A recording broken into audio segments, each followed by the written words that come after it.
All right, good afternoon. Welcome to the Texas Cyber Summit CISO track. On our last day, a couple quick announcements before we get started. I'd like to take a second and thank all of our awesome sponsors, without whom this would not be happening. It's an awesome conference, so definitely want to make sure that it happens again next year.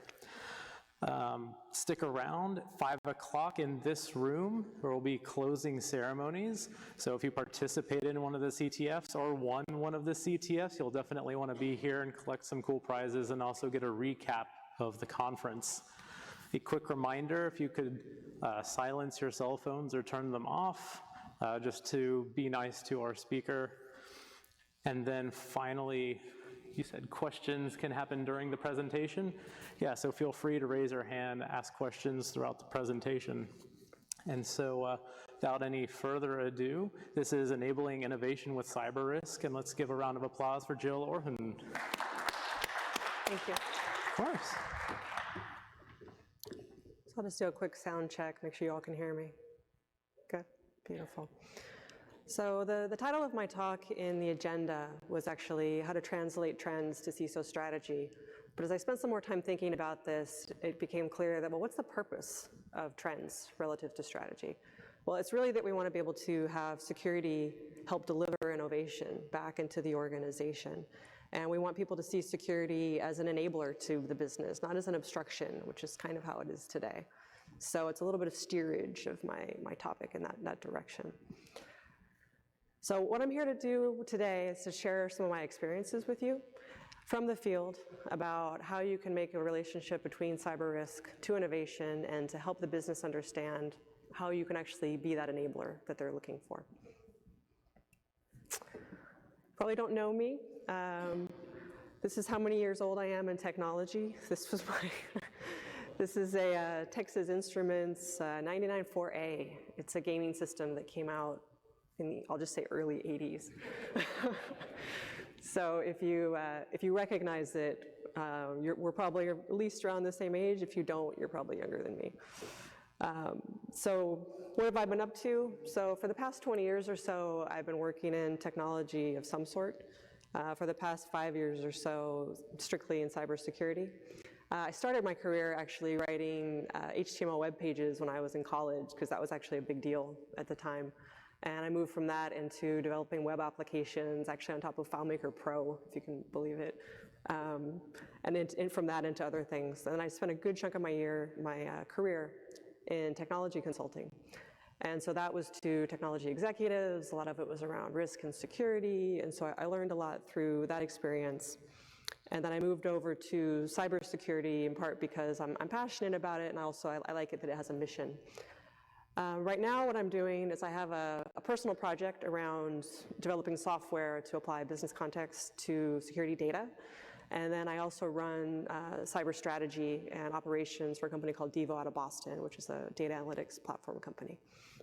So that's a very kind of squishy title, but what it really means is I sit between engineers and product and customers, and I try to be connective tissue that kind of helps them figure things out. So in terms of my security expertise, you guys have probably seen this meme before. I love this chart because I just think it's so true. I've been in the industry a while, and the longer I'm here, the less I know. And I consider myself a generalist from a security perspective. I know many of you are technical practitioners. That's not my area of expertise. So I work with a lot of engineers. I spend a lot of time with people who are in the field. But really, my role is to look across markets, look across technology capabilities, and try to weave those things together to understand pain points and where innovation needs to be applied. So what are we going to talk about today? I think some of these topics will be familiar to you folks. So some of it is about how the role of the CISO has changed over time, how it is that you can frame innovation within your organization in a way that people will hear you. Security hygiene is something I think as security practitioners we can't forget. And then also, how do you put all these pieces together to really be able to accelerate innovation? So first thing up, CISOs, sort of what's changed. I think this is going to be a familiar topic.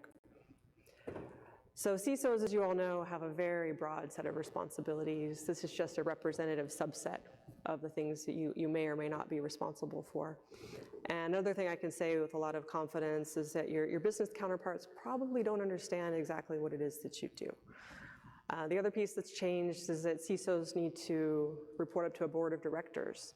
So not only do you have to interact with business counterparts, you need to be able to abstract that information enough that someone on a board can make sense of it, which probably means there's big animal pictures involved in how you're trying to explain some very complex technical things. So the piece that's kind of newish to the role of the CISO is over here on the left-hand side, and that's cyber risk. And cyber risk, you can think of it as that intersection between business and security.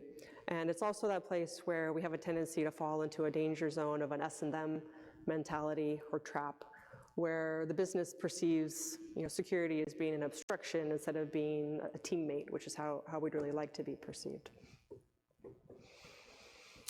So sort of like, well, why does this happen, right? Why is there this disconnect? So if you think about the roles in terms of sort of a rough matrix, where you have business through to technology perspective, risk over to security, you think about the major functions that exist within your organization, and how is it that they think about the world. Obviously, there's some flexibility in how these things move around. That's part of the challenge, is that there's always moving targets. But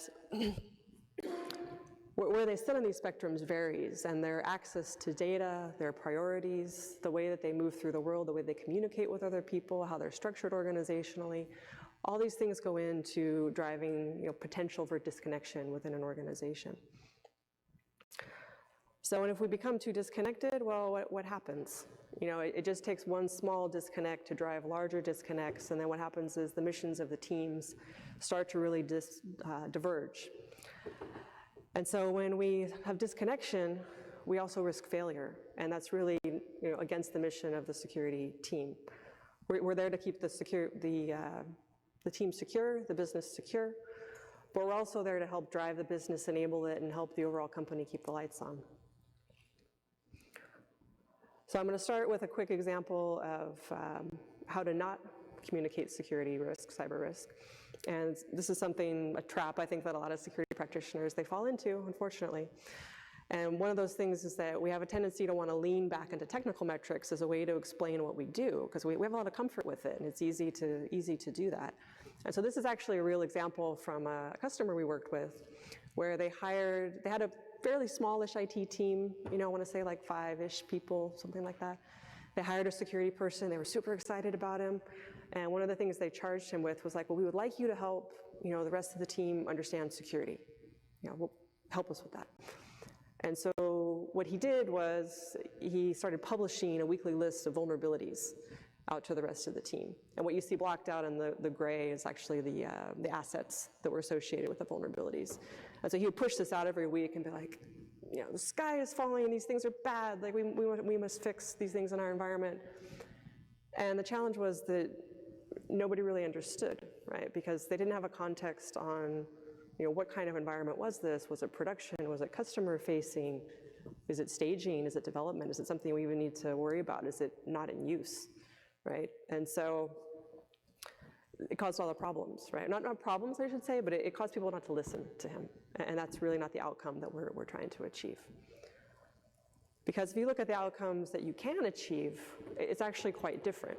So this is actually some data that came from a Gartner study on understanding cyber risk around digital initiatives in mid-sized organizations. And when they measured it, sorry, I got a little squirrely there. When they measured it, what they found is that when the team around a digital initiative felt like they had a good understanding of cyber risk, and part of that came from the fact that the team was able to communicate clearly what that meant to them, they actually saw a 50% uptick in the speed with which the project was completed. And so when you look at it on a bar chart like this, it's like, oh, it's kind of like a little jump. But when you think in terms of actual projects that you encounter, sorry, I'm going to try to, okay. But when you think in terms of the projects that you encounter, I think of a digital transformation initiative that a bank near me was going through. So they were moving from a very high-touch model to a digital banking platform, and they had a great plan in place to put together, 18 months of transformation, stand up the platform, onboard the customers, high degree of change throughout the organization. It's not only technology, sales had to change, customers had to change, everything. And they were investing, millions of dollars, months of time. And at the end of the day, that project overran by a number of years, right? I'm not even sure if it's still completed. It was at least a doubling of the time frame that they allotted. It was tens of millions of dollars more than they expected. And so when you think of 50% in that scale, like it would make a huge difference. So this is another one of my favorite security memes. And the question here is really, well, how do we try to get it right? Because we need to move away from this us versus them mentality. We don't want our compatriots to see us as conspiracy theorists. We want them to see us as business partners, right? And I don't think, maybe we don't want to show up in suits at work, that's fine, but we want to move towards that partnership model. So how do we start taking steps in that direction? So the first thing we need to do with the business is really understand what matters to them. And one of the ways that a lot of security teams sort of try to start with this problem is they start to look at, say, like SOC maturity or security team maturity, and trying to sort of articulate what it is that they need. But that really doesn't help us to articulate what it is that the rest of the business needs from us. And so in many cases, what will happen here is that you'll have a CISO move from a security model into some kind of a cyber risk impact model. And there's a number of kind of common or standard dimensions that you can use to interpret cyber risk within your organization. So you're going to start with a business mission, which is, we have a big goal, we have a project, we're launching an e-commerce platform, we're moving into Europe, whatever the big project or program is that you're trying to achieve. And you can work your way around the wheel and say, okay, well, if that's the goal that the company is going after, and we have a security incident that affects one of these dimensions, well, then what does that mean for us? How much do we care? And another tool that tends to be in the CISO's toolbox is a security framework. So I'm sure as CISOs, most of you have one of these. There's a variety of them. I think people in security understand them fairly well. I can also say with confidence that if you read these to some of your business counterparts, their eyes are going to glaze over. Probably won't understand what you're talking about. And they might know that they need it, but it still doesn't make sense to them, really. So when we get back to our impact model and we think about, okay, well, how do we attempt to share our view of the world with our business partners?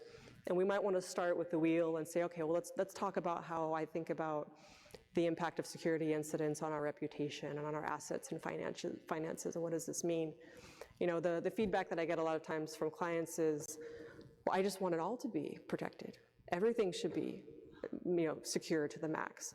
Or it's the flip side of it, which is like, well, I don't really care because we have to get this mobile application out to market as quickly as possible, and so just kind of don't worry about it right now, worry about it later, right? And the trouble with that kind of approach is that this is where we begin to diverge and get disconnected. We make compromises on those kinds of decisions and things start to go the wrong way.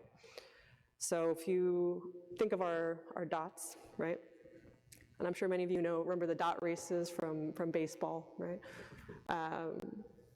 There have to be trade-offs, there have to be winners, right? So if we try to make everything the same level of priority, like nobody wins, nothing actually gets ahead. We do like a little bit across the board, but then the priority that we actually have doesn't get accomplished. So we need to define who it is that we want to win so that we can drive the priorities towards that. So let me get into a couple of real-world examples. So one of the first things to look at when you're trying to get your arms around the business mission is, we have a tendency, again, to kind of lean into the threat model. And this, again, is another point of kind of common divergence. So the example that I have here is from a Industry 4.0, construction technology company that I work with. And so if you were stepping in, fresh to this company and you were asked to threat model it, what you would probably start to look at is huge IoT attack surface, lots of construction equipment, lots of manufacturing facilities, lots of contractors who aren't badged and run around, these sites without having any kind of, access protections or things like that. That would be sort of your impetus to go after that. But if you go and talk to the board and you talk to the CEO and say, well, what does the revenue forecast look like? Where's the money coming from next year? What are the big initiatives that we care about? What they actually said was, well, we're launching an e-commerce platform, which you think, what, construction technology, what are you doing? Well, they saw an opportunity to change the supply chain in the construction industry. And so they were intending to sell construction materials through an e-commerce site, which is something the company had never done before. They had a new IT team. And so once you have that in mind, that, yes, we have all this attack surface and we certainly care about it, but the thing that's actually creating the most business risk for us is this completely other thing. So the first thing we need to do is make sure we're on the same page in terms of what the business mission is and what the threat model is that we're operating under. So the other piece of this is how, when we think about cyber risk, again, we want to be an enabler of business innovation, and part of that starts with connecting the dots and understanding where it needs to be applied. So can anybody tell me what a candy bar and dog food have in common? Was it? So both of these products actually, so you guys are familiar with Mars candy bars, right? So Snickers and all that good stuff. Mars candy bars, Mars, the company, also makes a variety of dog food, large variety of dog food. And so from the outside, again, looking in, you might look at their company and think, oh, Mars is really kind of the public-facing brand. That's the thing they really want to protect. I bet they spend a lot of time on, customer data protection, all that kind of stuff for their Mars customers on the candy side. Largest part of the revenue, bulk of the revenue, comes from dog food. And so if you start to look at their business priorities and, well, what do they care about? They actually care a lot about the manufacturing of dog food. And how is it produced? How is it manufactured? How is it cooked? How is it chilled? How is it stored, refrigerated? And you can hear as I'm talking, there's a lot of opportunities in there where attackers could come in and do some damage to this process that has a lot of knock-on business effects for them. So as you step back and look at that, then with that context, then you can say, okay, well now where do I think innovation needs to be applied? Well, we're looking at automation. We're trying to improve the manufacturing process. We want to make some of these processes I just talked about, refrigeration, cooling, storage, transport, more automated in some fashion. Those are actually the things that need to be protected. The automation that needs to be enabled around this process is the thing that needs to be secure. Maybe we don't worry so much about the candy bar side of things. So, it's a couple examples of business mission and threat modeling and how to kind of try to bring these two things together in a different way. So now that we have a little bit of fresh eyes, should we feel like we're ready to go? This is another of my favorite comics. So innovation is interesting, it's important. Connecting the dots is important. Security hygiene is still one of the biggest problems in our industry. It's not the sexy one, but it's probably the largest. And that brings me to my favorite quote, which is, chance favors the prepared mind. Another way to say it is victory favors the prepared, which I think is probably equally good. And 83% is the decrease in common security incidents that an organization can achieve with fundamental security controls. So if you could lay that stuff down, you can reduce incidents by 83%. And I think this is an important figure to share because it's easy again for business counterparts to get confused about the value of security hygiene. But if you can paint the reduction in risk in a business term relative to something that they care about, then it starts to matter more. And another important point to get across when you're talking about security fundamentals is that you may have found a shiny object, you may have found some great technology that you think solves a security problem, but if the fundamentals are broken, then whatever is on top is broken as well, right? So hence my trampoline, and we're going to send people jumping over the side of the building. It's not well thought through.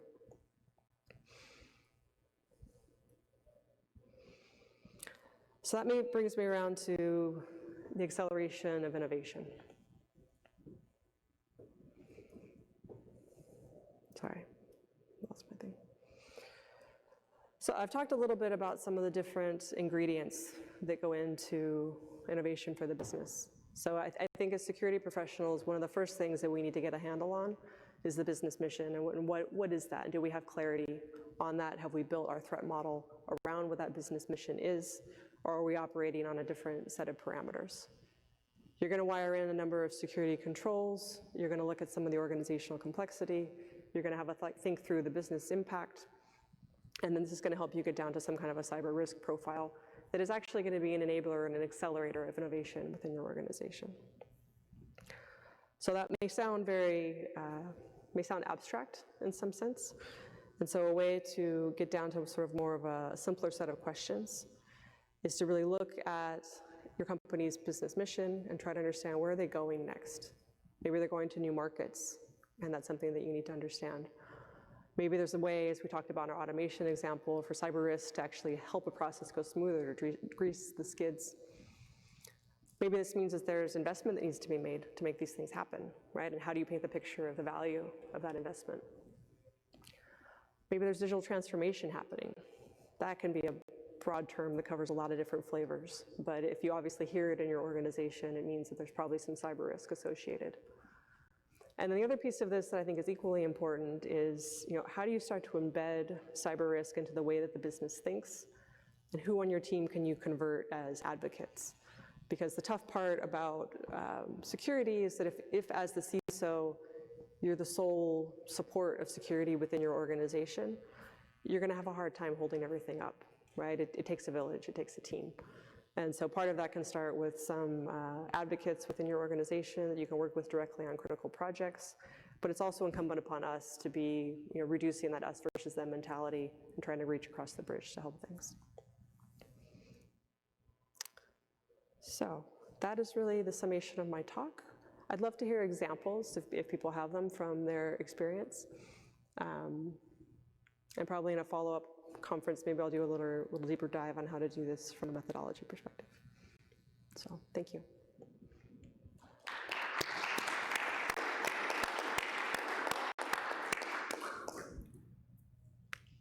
Questions? Sure. In your earlier remark, you mentioned that CISO should report to a board. Not CISO report to a CIO, is that? Absolutely. So the question was whether a CISO should report to the board, and it was more that there's an increasing amount of connection between the CISO and the board. And so what I see in a lot of organizations is there's still CISOs reporting to CIOs. There's CISOs now reporting into legal, into risk, up to the CEO. But what I see a lot of times, if it's an organization with a good security culture and good values around it, oftentimes the CISO has a seat at the board meetings. So it may not be that they report into it necessarily, but they're expected to come and give a monthly, quarterly, whatever it is, readout on the state of security within the organization. I've only found a few organizations that actually have a role like you described. Mm-hmm. Is critically important.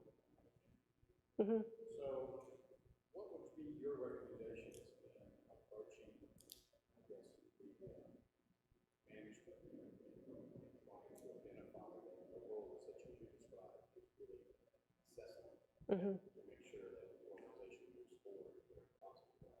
Mm-hmm. I think some of it starts with some analysis on your part, on the part of the CISO, and it doesn't need to be, extremely detailed, but just enough to have a conversation, right?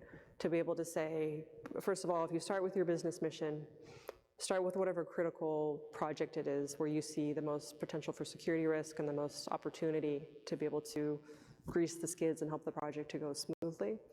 And I would start by coming with a plan of, start by coming with a perspective on how it is that security can add value to this process, demonstrate that you actually understand what the priority is, and also confirm that you understand the nature of the mission and how it is that they expect to go about it. Because what I observe in a lot of organizations is that we have a tendency to get rat-holed around certain kinds of problems and perhaps don't understand the nature of what the CEO or their kind of business executives are thinking about. And being able to peel that onion a little bit is a consultative process, and it takes a little time. but I think it gets you to a better place in the longer term. I saw someone over here. Do you have a question? No? Any other questions? No? Okay. All right, big round of applause for Jill.